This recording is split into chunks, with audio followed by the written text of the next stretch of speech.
I'm here with another plush review.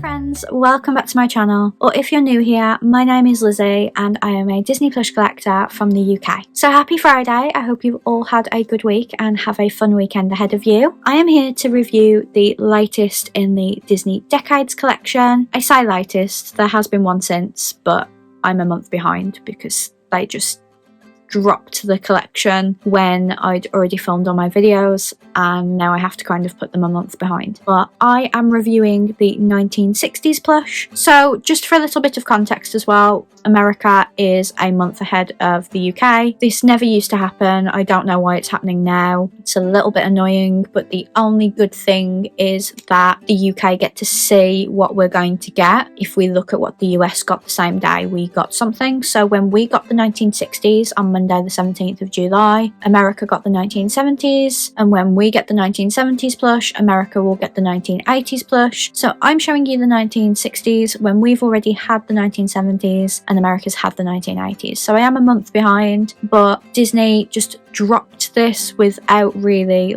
warning us. The US got it. I didn't know whether we were going to get it, so I didn't make space or anything in my schedule, and it's meant that every review comes a month late now. I'm actually even more than a month behind on this actually, because it came out mid-July and this is coming out at the start of September. But Disney isn't going to make me change my schedule. It isn't going to make me put up additional uploads each week because I just can't cope with that. So as long as they don't sell out, it doesn't matter when the video goes up really. But luckily they're not selling out, so if you are thinking of buying one, you can watch my review. I will leave a link down in the description to get it if you'd like to get it. It's not that time sensitive, so I'm just showing you them when I show them to you. At the time of filming, the UK still hasn't got the 1930s plush, so I think that kind of contributes to why this collection isn't doing as well, because they haven't mentioned when we're going to get the 1930s. Luckily my friend Rob picked it up for me because I wouldn't continue to get a collection if it didn't look like I would complete it. So I hope Disney do release the 1930s for you, because if you want the whole collection, they're not really helping you achieve that at the moment. But like I said, we're going to do a plush review of the 1960s today. So what is it? This is the Madame Mim and Merlin, The Sword in the Stone Disney 100 Decades Small Soft Toy Set. It was from Shop Disney UK and it released on Monday the 17th of July, and the price for this was £35. So the first release was $34.99, the second release was $34.99, the second release would have been $34.99 if we got it, the fourth release was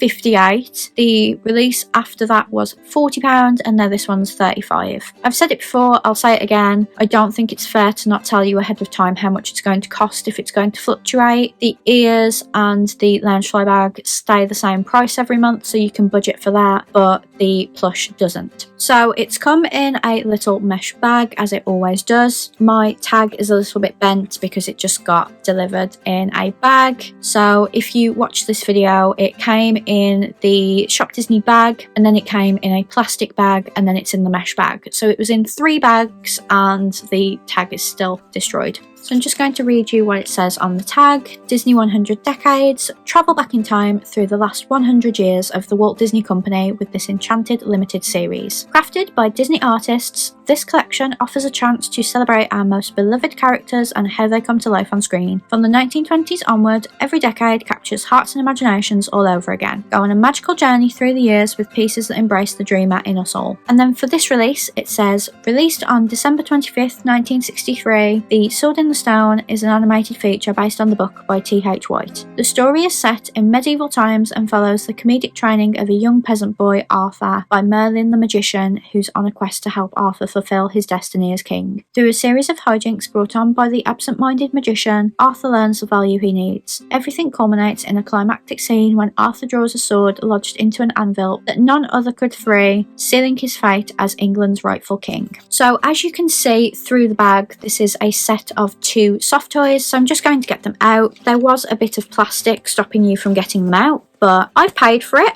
I'm going to get them out of the bag if I want to. So I always rip that bit off. But there's no point in me collecting them if I'm not going to get them out of the bag and have a look. So I'm going to start with Madam Mim. I'm not particularly happy with her hair. On the picture, it's more flat, and mine looks like she wants to speak to the manager. So I have got to try and brush it and see if that helps. But I'll be honest, I haven't got a brush around, so I don't know when I'll be able to do that. So this is Madam Mim when she turns into a dragon. She's got fluffy hair, which is just very, very messy and not at all like the picture. She's got embroidered features on her face, and she's got scaly purple skin, which I really like because it's very textured and it's not just screen printed on. So they have took some time to make this one look really nice. She has a really long copyright tag, and then she's got the Disney 100 Decades that says series 5 of 10 on it. And then it comes with a little Merlin as a mouse, I think he is. So he's a lot smaller. He's about, I'd say, 15 centimeters smaller maybe. They do actually have the dimensions for both of them on the website, which they don't usually. They usually just kind of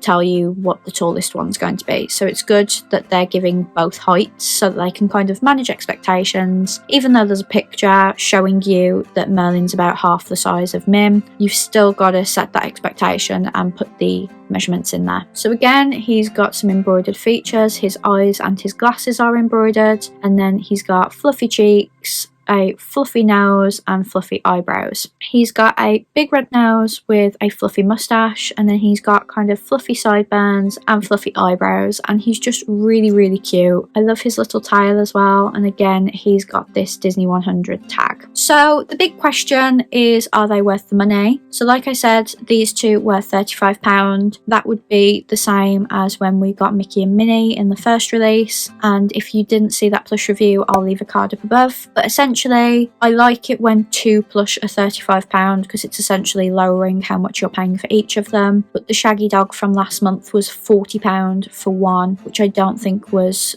good value for money at all. However, I would say £35 is a good price point for these. They are very detailed. There's the scaling and the embroidery and everything, and they've been really well thought out because they've picked a film that is very underrepresented. They did The Sword in the Stone for Wisdom, but I don't think there's been much merchandise since, so I'm happy to see them again. I do love The Sword in the Stone, and yes, I would say they are worth the money. So I'm just going to put them back in their little baggie. I like that they're not attached to one another as well because it makes it easier to get it in the bag, and also if you're going to display them on the shelf, you can move around where Merlin goes. So that was my very quick Disney plush review of the Disney 100 Decades 1960s plush. By the time this video goes up, I should have already got my hands on the 1970s and be filming that plush review for you. So if you like these videos, please make sure you subscribe and ring the notification bell so that you don't miss a video from me. Like I said, if you're in the UK and you haven't got a hand on the 1930s yet, I would consider contacting Disney's customer service to remind them that they didn't stock it, because they might not even be aware. I've commented on a few of their social posts which has gone ignored, but customer services might actually raise that with the buying team. Alternatively, you can find pickups from America, but obviously that will cost you more, and it's ultimately Disney's error that they need to fix. If you are collecting the whole collection, I wish you good luck with the future series, and I would love to know which one was your favourite so far. My favourite so far is actually an upcoming one. So the 1970s is going to be The Rescuers, which is one of my favourite films. It's a plush I would have bought anyway if it was standalone, so I'm really excited for that to release, and I'm really excited to review it with you when I get it. So that was it from me. I hope you have a great weekend, and I will see you on Tuesday for a normal video. Bye friends!